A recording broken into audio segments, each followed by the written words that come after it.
started. We got a big time treat for you today. There's going to be a lot of passion flowing in here, I guarantee that. Two extremely successful coaches. We're going to turn it over to Coach O'Neill, the head wrestling coach, get things started off with the phrase of the day. And then Coach Wachtel come up, introduce our speakers. Coach O'Neill. All right, guys, thanks for letting me come in and speak. I'm just going to speak for just a couple of minutes. My job today was to come up with for a phrase of the day, and you know what I did. I think the phrase of the day is, sharpen your axe. And what I did is, I'll be honest with you, I'm not real big on quotes, but I went and I researched, and this quote to me just jumped out to me. It says, if I only had an hour to chop down a tree, I'd spend the first 45 minutes sharpening my axe. Okay, and what's the end result? The end result is the tree coming down. The sharpening the axe is the preparation.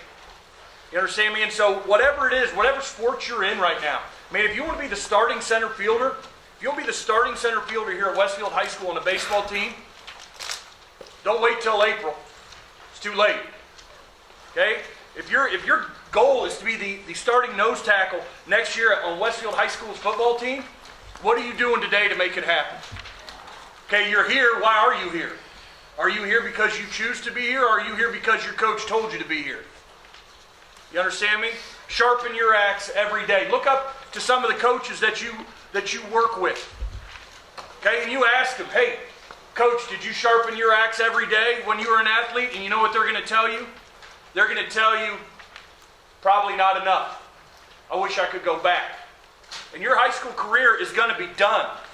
Before you know it, you heard Kevin speak yesterday on the screen that 10 years ago he was a freshman in high school. Now he's in the pros. It went by that fast.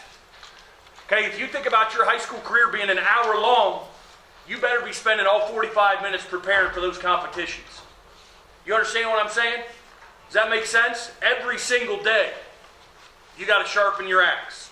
Every day. Whether you're a track athlete, whether you're a softball player, whether you're a wrestler, whether you're a basketball player, regardless of whatever sport it is, if you don't sharpen your axe every day, that end result's not going to happen. Okay, and I know for all of us, your end result is to perform at some sort of high level. Okay, that's why you're here, I hope. The great majority of you, you're here because you want to compete at the highest level possible. Okay, and one of my good buddies is coming up, Coach Weimer, and he has worked with people, and Coach Wachtel is going to introduce him. I'm not going to do that right now. Okay, but I challenge you, because I'll look around. Here in 5 minutes, half of you won't be listening. Okay, half of you will be on your phone. Half of you will be disengaged, and that half of you don't care about sharpening your axe. You understand me? You're here for a reason. Listen up. You want to improve. And you got to look yourself in the mirror each and every day. What did you do today to sharpen your axe? Okay, coaches can lead you there, but you got to be the one responsible for it. You understand? I wish you the best of luck. Coach Wachtel, they're yours.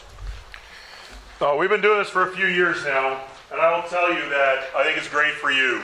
It's great for you to hear all these different coaches from different disciplines, different sports, all different opinions and different things. It's great for me too, and it's great for Coach Miracle too, because we get to hear from and meet coaches that we don't come in contact with very much. Coach Weimer and I are not circulating the same circles, even in the gym area. We don't see one another very much. And what I've seen about him is very, very impressive. He has been at 4 high schools, Carmel, Lawrenceburg, Zionsville, and here. He has been the state director for the development on the national level of Greco-Roman wrestling. On the high school level, listen to these accomplishments. Teams he's been involved with have won 3 state sectional championships, 3 regional championships, 1 semi-state championship, 1 state went to 3rd place, 1 state runner-up. Individuals have wrestled for him. 30 IHSA state qualifiers, 21 state place winners, 2 runners-up, 4 state champions, 10 high school All-Americans, 1 national champion, folk style runner-up, and 1 freestyle national champion. And this is, I think, what happens with a lot of us. This is where I think I really get your attention more than anything else. Wrestlers that he has had who've gone on to the collegiate level, because that's what many of you aspire to do in your sport, is to continue this at the next level. said 5 NCAA Division I wrestlers, 2 NCAA Division II wrestlers, and 3 NCAA Division III wrestlers. And let me just put in a little plug here for anybody who's listening to me. If you think in your head, I would never do it, if I couldn't compete at Division I would not compete at the next level, I would say you're crazy. Because Division III, Division II, Division I, NAIA, it's all tough, and it all requires you to be a great athlete. Okay? I'm excited to listen to Coach Weimer, and I hope you are too. Let's welcome him.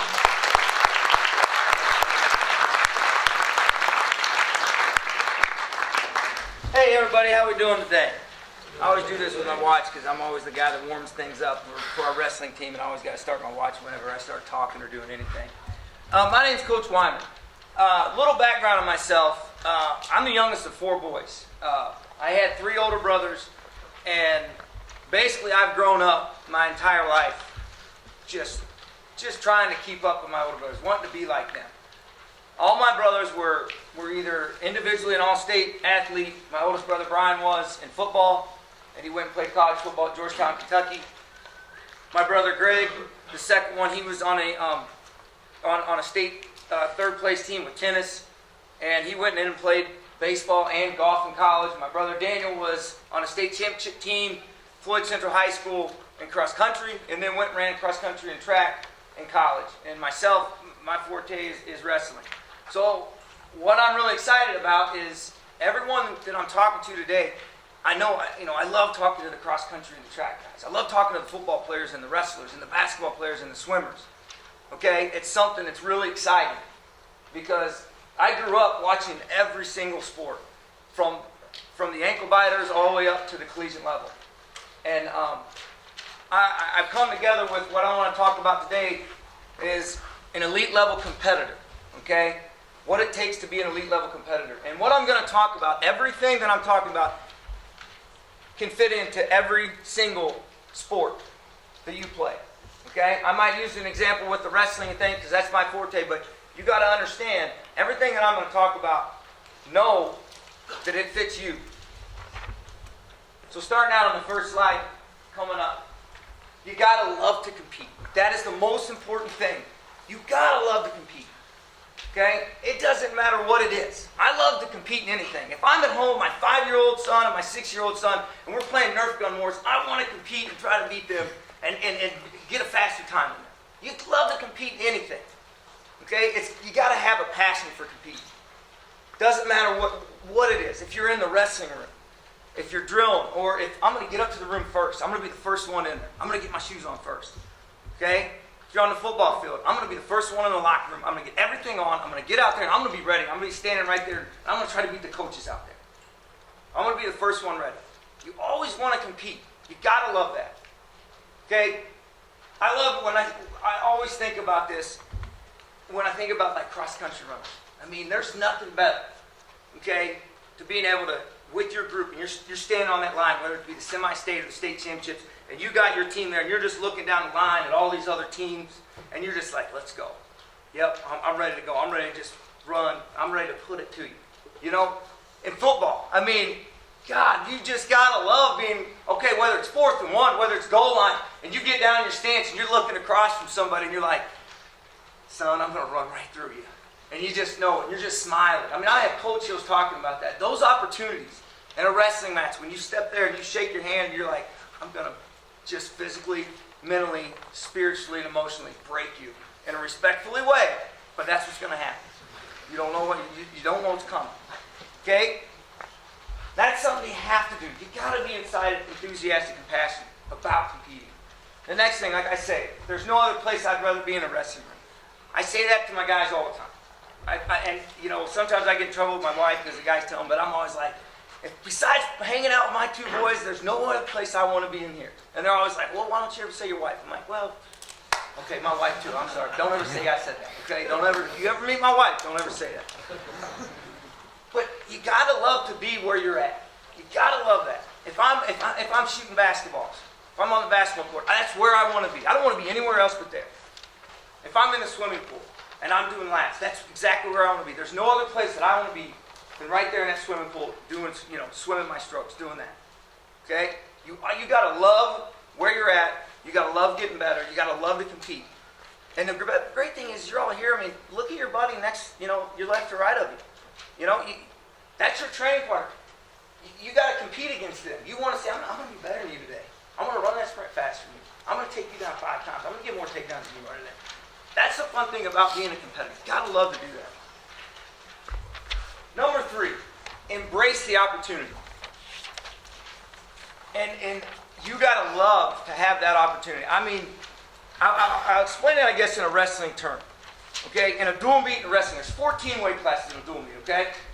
And now what's the nice thing is they draw the weight. Okay? So it can start at 106 pounds, it can start at 126 pounds, it can start at heavyweight. Okay? And I always I use the terms kind of as baseball. I say, a starter, a mid-reliever, or a closer.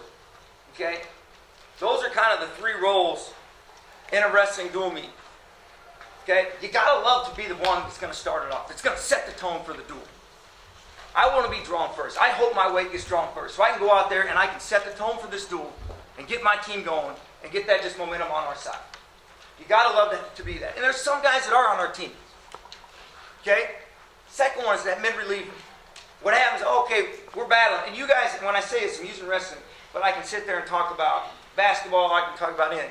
Coming off the bench in basketball, whenever the team's just gone on an 8-0 run, coach puts you in. You know what your job is to do? Your job is to stop that momentum. Whatever it is, you got to stop that momentum. You're that mid-reliever. Okay? We're going to stop that momentum. Okay? And now we're going to get it back going to our side. And then you got to be a closer. Who doesn't want to be? I mean, raise your hand if you don't want to be the guy that's got to close out. That's got to say, hey, 5 seconds left, I want the shot. Okay? 4th and 1, hand me the ball. We're down by 5, we need a pin. I want to be that guy. Those things you got to love. You got to embrace those opportunities. You always want to be the person where either I'm going to start it, or I'm going to stop that momentum, or I'm going to close it out. Moving on. Accountability. Okay? Raise your hand if anybody has goals. If you have goals in your life. Okay? Raise your hand if you have them written down. Now, again, raise your hand if you have goals in your life. Raise them high. And look around. Everybody look around. Now, put your hands down. Raise your hand if you have them written down. Now look around. Okay? You got to hold yourself accountable. If you want to be an elite level competitor, you have to hold yourself. Yeah, I want to be a state champion. Oh yeah, I want to go wrestle in college. Or yeah, I want to do this. You got to be accountable. Write those things down. If you want to be a state champion, okay, what do you want to do to be a state champion? Okay, that's a pretty wide goal. How are you going to do? What are you going to do today to be a state champion? What are you going to do this week? What are you going to do this month? What are you going to do during your season? Okay? You got to understand, to be an elite level competitor, you got to hold yourself accountable. You should be writing down exactly what you're going to do, how you're going to do it. See, in M1 track, I had a kid when I was at Carmel, last state champion never had, Scott Keller. Sophomore was a state qualifier, junior was a state qualifier. He had 4 losses, 3 of them to the state champion that we ran through, that we wrestled throughout the season, and it's semi-state. And then we got one of those crazy draws with the sport of wrestling. It is what it is. It's the nature of the beast. And we end up finishing 3rd because we had to wrestle him in the semifinals rather than the semi-state championship match. So we draw this other kid. And he loses Friday night. And in wrestling, if you lose Friday night, you're done.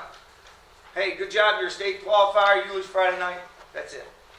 You don't have a chance to wrestle back to be a state placer. I sat there and I saw him sitting over here down on the ground, and he was just beating his head up against the wall, and it just ripped my heart out. And I grabbed him and I said, "Stop it!" I said, "You are going to be a state champion next year. You're going to go undefeated. You're going to win a state title." And I said, "You're going to write that down." And I said, "From here on out, I want you to have a notebook and you bring it to practice every day." And he had his notebook, and he was the only one that did, and it was over in the corner. And he would sit there and he'd write every day what he wanted to do, what he did that day, where he struggled at, and where he can get better.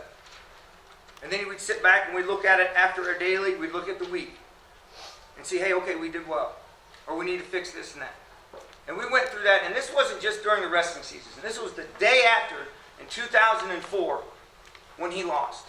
That next week, we got in the room, he had his book, and we kept that thing going all the way through the summer, the spring, summer, into the fall, all the way.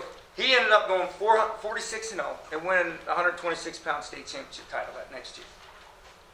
Went on to wrestle at Indiana University.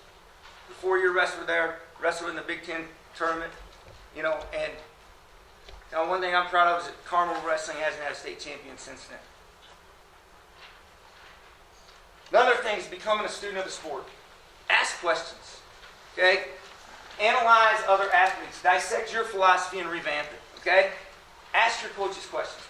I mean, here's the thing. I'm a junkie. Flow Wrestling, okay? And if you get online, just get online and type in Flow Sports, okay? And you click down on Flow Sports, they have a wrestling link, okay, with videos and technique galore. They have running, track. They have gymnastics. They have cheer. They have bodybuilding and fitness. They have all different kinds of sports. Okay? And you can engulf yourself and learn so much. I mean, I keep evolving technically as a coach. I'm on that site probably 2 hours a day. Don't ever tell my principal I am. But man, I'm on that site all the time. I love it. Trying to find new innovative techniques and things that I can show my guys. Okay? Take that upon yourself. Find out those things. And I tell you, go to Flow Sports. FlowSports.com or FlowWrestling.com. And then you click under Flow Sports and you can get on that. Look at those things. See how athletes are running, how they're competing. What can I take from that? How can I put that into my stuff? Number 3, understand every day that you'll not be at your best, but you'll still get the best out of yourself. That's something you got to know when you go into every practice. All right? And I tell my guys, it's okay. You're not going to be 100% every day. You're not. Nobody's perfect. I'm not perfect. I come in sometimes as a coach and I'm like, man, those elementary kids today they just ran me dry. And I look at the guys and my guys, it's going to be a rough one today. It's all right. But you know what? If you're at 80%, then give 100% of that 80%. I had a wrestler, Liam. He's sitting right here. Was it 2 days ago? He's in practice and he's just sloughing around and he's just not looking good and he's just not feeling right. And I see him over the corner and I just get in his ear and I say, look, I know you're not 100%. I said, but whatever you are, I want 100% of that. That's all I care about. I go, I don't care if it's 10%. I want 100% of that. Give me your best whenever you're in there. If you're 50%, that's fine. Okay, now I want 100% of that. That's what you got to do every single day. Can't take that day off. Just because I'm not feeling good or whatever, I'm just going to go through the motions. No. Give 100% every single time. Last one. Always have a purpose for what you're doing. Practice and performance. Okay? Why are you going to practice? You're just going to go through the motions? No. Have a purpose. Know what you're going in to do. Okay? If it's Thursday, the day before the game, right? And we're running through your drills or, whatever you're doing. Don't just have, AWS it, okay? Go through it. Do it like, man, I'm ready to get on that line. I'm ready to compete right now. Have a purpose every time you're out there, whatever it is, in practice and when you're out there competing. Let's move on. Here's the biggest thing that I want to talk about, that I see too many kids struggle with. You want to be an elite level competitor. You are not afraid of failure. You cannot be afraid to fail. I don't care about wins and losses. That doesn't mean anything. Okay? That's going to take care of itself. But you cannot be afraid to fail. Okay? You only get better when you experience adversity. Okay? Adversity comes in many forms. The weather can be adversity. If you're out there playing football on a football field, weather's a type of adversity. Okay? You might, if you're playing, you might have rolled your ankle during the game of basketball. Rolled your ankle. That's some adversity. Well, what are we going to do? How are we going to get through that? You wake up in the morning before your cross country meet or something, and you got the bug. You're not feeling good, right? That's adversity. Adversity, it comes in many forms. But you're only going to when you experience that. Because like I said in the second thing, it teaches you to adapt so you can maximize your ability. Okay? Think about that. Adversity teaches you to adapt so you can maximize your ability. That something right there is very important.